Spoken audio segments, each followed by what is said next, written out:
Hello friends, welcome back to my channel. और चलिए करते हैं अपने पॉडकास्ट की शुरुआत। और हमारी आप ही का नया ताज़ा व्लॉग आ चुका है मार्केट में। जी हाँ, यूट्यूब की मार्केट में मैडम इस बार लेकर उतरी हैं अपनी बहन पिज़्ज़ा का रोना। जी, थंबनेल में ही डाला है, आज रिज़ा बहुत रोई। अरे जब आपकी बहन रो रही थी तो आप उसको चुप कराने की बजाय व्लॉग बना रही थी। यही आप है ना, यही आप प्यारी बहन हैं जो अपनी बहन का बहुत ख्याल रखती हैं और उस बेचारी के रोते हुए वीडियोस आप यूट्यूब पे अपलोड कर रही हैं और उसको थंबनेल बना रही हैं। अब आपको ये भी बता देते हैं कि आखिर उनकी बहन रो क्यों रही थी। इसके पीछे की कहानी भी बहुत इंटरेस्टिंग है। आपको तो पता ही होगा कि हमारी जो आपी हैं, इन्होंने अपने दांतों का ट्रीटमेंट कराया था। इनके दांत बहुत उबड़ खाबड़ ख़राब से थे और इनकी भाभी इनको एक अच्छे से डेंटिस्ट के पास लेकर गई। वहाँ जाकर इनका बाकायदा ट्रीटमेंट कराया गया है। लेकिन जब बारी आई पिज़्ज़ा के दांतों के ट्रीटमेंट का, जो कि उनका कहना है उसे पिछले 1 साल से दर्द हो रहा है, लेकिन डॉक्टर के यहाँ जाने से डर के कारण पिज़्ज़ा जो है वो इस बात को अवॉइड कर रही थी। लेकिन अब दर्द इतना बढ़ गया है कि डॉक्टर के यहाँ ले जाना बहुत ज़रूरी है। और पूरी मुंबई में बड़े बड़े हॉस्पिटल्स में जाकर अपना ट्रीटमेंट कराने वाली नापी को एक रोड साइड डॉक्टर के यहाँ जाना पड़ा पिज़्ज़ा को लेकर।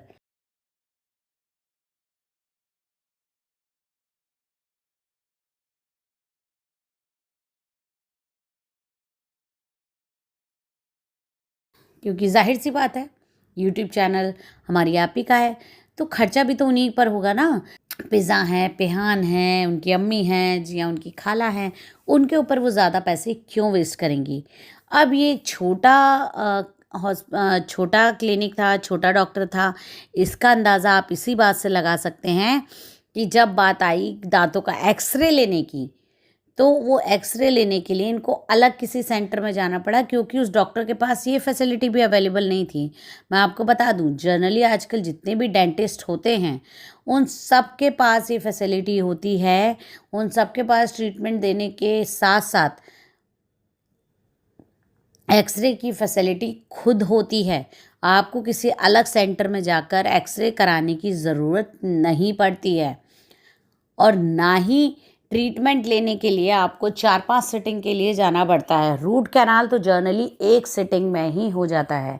और इन्होंने अपने व्लॉग में ही बताया है कि रिज़ा को कम से कम 3-4 सिटिंग्स के लिए डॉक्टर के पास जाना पड़ेगा।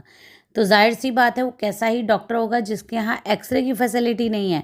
बिकॉज़ आजकल जो डेंटल क्लिनिक होते हैं, छोटे छोटे क्लिनिक होते हैं, सबके पास एक्सरे की फैसिलिटी होती है। क्योंकि जब तक आप अंदर का एक्सरे नहीं करेंगे तब तक किसी भी तरह की ऐसे दांतों से रिलेटेड प्रॉब्लम का ट्रीटमेंट करना मुश्किल रहता है। पर जाहिर सी बात है, आप भी तो अपने लिए पैसे कमाती हैं, वो क्यों पिज़्ज़ा को लेकर किसी बड़े डॉक्टर के पास जाएंगी। क्योंकि उन्होंने तो उसे अपनी नैनी बना रखा है। वो सिर्फ यहाँ पर उनके बच्चे का ख्याल रखने के लिए है, ना वो पढ़ने के लिए है, ना वो अपना करियर बनाने के लिए है, ना वो अपनी हेल्थ पर ध्यान देने के लिए है, ना वो अपने लुक्स पे ध्यान देने के लिए है, ना वो अपनी ग्रूमिंग करने के लिए है। वो यहाँ सिर्फ है तो हमारी जो आपी हैं उनके बच्चे की नैनी बनकर। खैर, हम आप इनको क्या हम कहें, जब उसकी खुद की सगी माँ को फ़र्क नहीं पड़ता। ये सारा परिवार इतना लालची है कि सिर्फ एक अच्छी लाइफस्टाइल के लिए या सिर्फ अच्छे अच्छे जगह जाने के लिए, अच्छे अच्छे कपड़े पहनने के लिए ये लोग अपना सेल्फ रिस्पेक्ट, अपना करियर, अपनी खुद की सेल्फ केयर सब कुछ दांव पे लगा कर बैठे हुए हैं। इतना ही नहीं, इसी व्लॉग में ये भी दिखाया गया कि एक किसी थर्ड क्लास मेकअप ब्रांड ने मैडम को, जो आप ही हैं, उनको अपना ब्रांड प्रमोट करने के लिए प्रोडक्ट भेजे थे। और जब वो उसकी अनबॉक्सिंग हुई तो अनबॉक्सिंग होने के बाद खुद आप ही व्लॉग में कहती हुई नज़र आई हैं कि अभी अम्मी, खाला और उनकी बहन तीनों आ जाएंगे और तीनों लड़ेंगे इन प्रोडक्ट के लिए कि उनको क्या क्या प्रोडक्ट चाहिए। और सेम यही हुआ। जैसे ही वो तीनों अंदर आई, सब ने एक एक चीज़ मांगनी शुरू कर दी। मुझे फाउंडेशन दे दो, मुझे कंसीलर दे दो, मुझे ये दे दो, मुझे फलाना दे दो, मुझे ढिमकाना दे दो। अरे आप इतना कमाती हैं, आपके पास इतनी आपकी अर्निंग है कि आप जाके किसी ढंग के मेकअप ब्रांड से अपने पूरे घर भर को शॉपिंग करवा सकती हैं। फिर किसी थर्ड क्लास ब्रांड के लिए इस तरह से लालच दिखाना, इसको लालच दिखाना ही कहते हैं। क्योंकि चलो मैं पिज़्ज़ा तक फिर भी मान लूँ कि यंग एज है, नई नई उम्र है, 20 साल की हुई है, उसको मेकअप का शौक़ है, उसको तरह तरह चीज़ें लगाने का शौक़ है, वो फिर भी एक्सेप्टेबल है। उनकी अम्मी और खाला दे आर आस्किंग कि नहीं मुझे ये फाउंडेशन चाहिए था, मुझे कंसीलर चाहिए था, मुझे ये चाहिए था, मुझे वो चाहिए था। जब वो व्लॉग के सामने ऐसा बिहेव कर सकती हैं तो आप खुद ही अंदाज़ा लगा सकते हो कि ये लोग वाकई में कितने लालची होंगे। क्योंकि हम कैमरे पे तो या हम वीडियो में तो वही चीज़ें दिखाते हैं ना जो हम दिखाना चाहते हैं, या फिर आप ही जानबूझकर ऐसा करती हैं ताकि वो अपने परिवार को बाकी लोगों के सामने नीचा दिखा सकें और खुद को ये दिखा सकें कि मैं कितनी महान हूँ, कि मैं अपने घर वालों को कितना ध्यान रखती हूँ, मैं उन्हें हर चीज़ बाँट देती हूँ, फिर भी मेरे परिवार वाले इस तरह से रिएक्ट करते हैं। ऐसा परिवार तो मैंने आज तक नहीं देखा जहाँ पर इस तरह के काम होते हैं। खैर इनका लालच तो यहीं ख़त्म नहीं होता। ये तो छोटी छोटी चीज़ों, फल, फ्रूट्स, बैगन, धनिया, आलू, मेथी, गोभी, इनके लिए ऐसा लालच दिखाते हैं। जब मौधा से कोई भी सामान आता है और किसी का भी पिटारा खुलता है तो इनके अलग ही डिमांड होते हैं।